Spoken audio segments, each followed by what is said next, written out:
Hello everyone, I am Dr. Sudha Rani, professor in the Department of Computer Science and Engineering at SVECW. In today's session, I'll be explaining the concept of method overloading in Java using a simple and practical program. So I'm showing this program in CodeTantra platform. So let me explain you the concept of method overloading.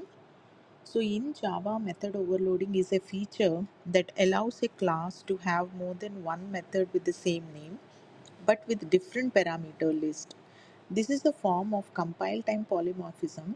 It helps increase the readability of the program and allows you to perform different tasks with the same method name depending on the parameters passed. So let me walk through the program that I have written here. So we have a class named overload area. Inside the main method, we are accepting two command line arguments. These arguments are expected to be of floating point numbers. So if fewer than two arguments are provided, the program simply prints provide two arguments because we are having two area methods and the second area method will be calculating the area of a rectangle.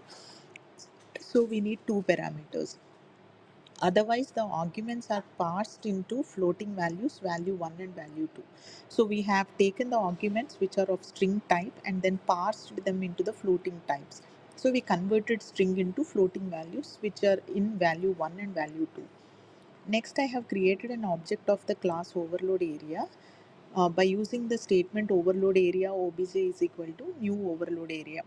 Then I have called two methods named area. The first method is obj.area, wherein I have passed value 1 as an argument.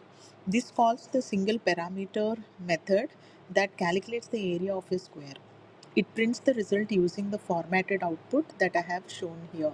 And the second method obj.area will wherein I have passed a two parameter version. So this area is of two parameter version which calculates the area of a rectangle using the length and breadth provided as value 1 and value 2.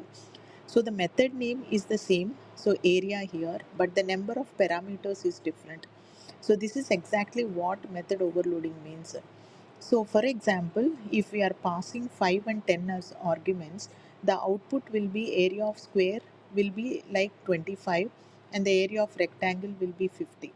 So I hope this video is helpful to you, wherein in this program I have demonstrated how method overloading is performed by defining two methods with the same name but different parameters list.